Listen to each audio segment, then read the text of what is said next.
എല്ലാവർക്കും നമസ്കാരം. ഇന്നത്തെ വീഡിയോയിലേക്ക് സ്വാഗതം. ഏറ്റവും ഇമ്പോർട്ടൻ്റ് ആയിട്ട് ഇന്ന് നമ്മൾ നോക്കുന്നത് എങ്ങനെ NCERT ടെക്സ്റ്റ് ബുക്കുകൾ അല്ലെങ്കിൽ SCERT ടെക്സ്റ്റ് ബുക്കുകൾ വായിക്കാമെന്നുള്ളതാണ്. അപ്പോൾ ഇന്ന് ഡിസ്കസ് ചെയ്യുന്ന പോയിന്റ് എന്ന് പറയുന്നത്, ഇപ്പോൾ നമ്മളിപ്പോൾ ഇങ്ങനെ ഒരു NCERT ടെക്സ്റ്റ് ബുക്ക് വായിക്കുന്ന സമയത്ത് കോൺസ്റ്റിറ്റ്യൂഷൻ്റെ 11ാം ക്ലാസ്സിലെ NCERT ടെക്സ്റ്റ് ബുക്കാണിത്. 11ാമത്തെ class text book in political science for class 11.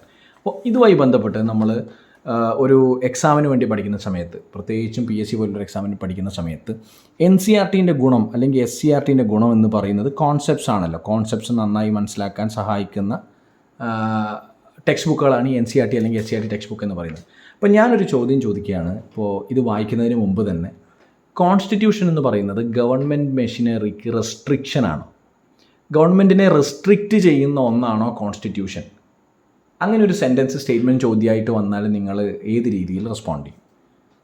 ഇങ്ങനെയുള്ള വളരെ കോറായിട്ടുള്ള കോൺസെപ്റ്റ്സ് നമുക്ക് മനസ്സിലാക്കി തരുന്നതാണ് ഈ പറഞ്ഞ NCERTs എന്ന് പറയുന്നത്. അപ്പോൾ ഫസ്റ്റ് ഫംഗ്ഷൻ എന്ന് പറഞ്ഞിട്ട് ഇതൊരു എക്സാമ്പിളായിട്ട് നമുക്ക് എടുക്കാവുന്നതാണ്. ഫസ്റ്റ് ഫംഗ്ഷൻ എന്ന് പറയുന്നത് കണ്ടോളൂ. ഇതിപ്പോൾ of the constitution is to provide a set of basic rules that allows for minimal coordination amongst the members of a society. അപ്പോൾ ബേസിക് റൂൾസ് പറഞ്ഞു തരുന്ന ഒരു ഡോക്യുമെൻ്റാണ് കോൺസ്റ്റിറ്റ്യൂഷൻ എന്ന് പറയുന്നു, അല്ലേ? അതായത് ഒരു മിനിമൽ കണ്ടീഷൻസ് അല്ലെങ്കിൽ റൂൾസ് സെറ്റ് ചെയ്യാൻ വേണ്ടിയിട്ടാണെന്ന് പറയുന്നു. ഇതേപോലെ second function of the constitution is to specify who has the power to make the decision in a society.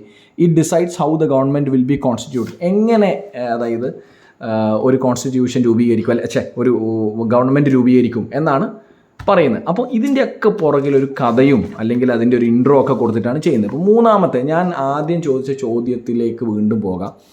So the third function of constitution is to set some limits on the government can impose on the citizens. Hence limits are fundamental in the sense that government may never trespass them. അതായത് ഗവൺമെൻറ്റിൻ്റെ മുകളിലുള്ള restrictions പോലെയാണ് constitution work ചെയ്യുന്നതെന്ന് പറഞ്ഞാൽ അപ്പോൾ ശരിയല്ലേ? കാരണം എന്താ? അപ്പോൾ ഈ ഒരു പാരഗ്രാഫ് അതിൽ നമുക്ക് നോക്കാം. Constitution limit the power of the government in many ways. The most common way of limiting the power of government is to specify certain fundamental rights that all of us possess as citizens and which no government can be allowed to violate. അപ്പോൾ ഇതിൽ പറഞ്ഞിരിക്കുന്ന കാര്യം എന്ന് പറയുന്നത് ഈ പറയുന്ന പോർഷനിൽ പറഞ്ഞിരിക്കുന്ന കാര്യം എന്ന് പറയുന്നത്, കോൺസ്റ്റിറ്റ്യൂഷൻ എന്താണ്, കുറച്ച് ഫണ്ടമെൻ്റൽ റൈറ്റ്സ് പ്രൊവൈഡ് ചെയ്യും, എല്ലാവർക്കും ഒരു ക്ലസ്റ്റർ ഓഫ് റൈറ്റ്സ് പ്രൊവൈഡ് ചെയ്യും. ഈ പറയുന്ന റൈറ്റ്സ് എന്താണ്, ഗവൺമെൻറ്റിന് നിഷേധിക്കാനാവാത്ത റൈറ്റ്സ് ആണ് എന്ന് പറയുന്നു.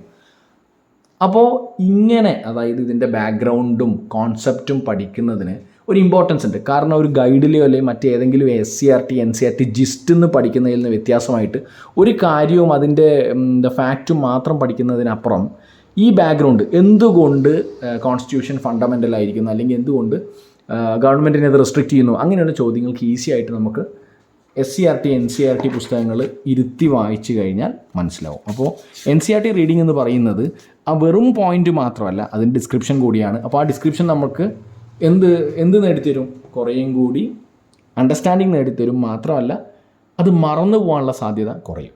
ഇല്ലെങ്കിൽ പെട്ടെന്നൊരു കാര്യം പറഞ്ഞു, ഇപ്പോൾ constitution is a limit to the government എന്ന് പറഞ്ഞൊരു സെൻറ്റൻസ് വായിച്ചാൽ ചിലപ്പോൾ അത്രയധികം മനസ്സിലായിക്കൊള്ളണമെന്നില്ല. പക്ഷേ ഇങ്ങനൊരു കാര്യം വായിക്കുമ്പോൾ കൂടുതൽ മനസ്സിലാക്കാനുള്ള ടെൻഡൻസി ഉണ്ടാവും. ഇന്നത്തെ വീഡിയോയിൽ പറയാൻ ഉദ്ദേശിച്ച ഇത്രയാണ്. NCERT SCERT ടെക്സ്റ്റ് ബുക്ക് വായിക്കുന്ന സമയത്ത് നമ്മൾ ഇതുമായി ബന്ധപ്പെട്ട ഫാക്ട്സും അതുപോലെ ഇതിലെ എക്സസൈസസും വായിച്ചു കഴിഞ്ഞാലൊരു ഗുണം എന്ന് പറയുന്നത് പ്രോപ്പർ കോൺസെപ്ച്വൽ അണ്ടർസ്റ്റാൻഡിംഗ് ആണ്. Okay, bye, take care.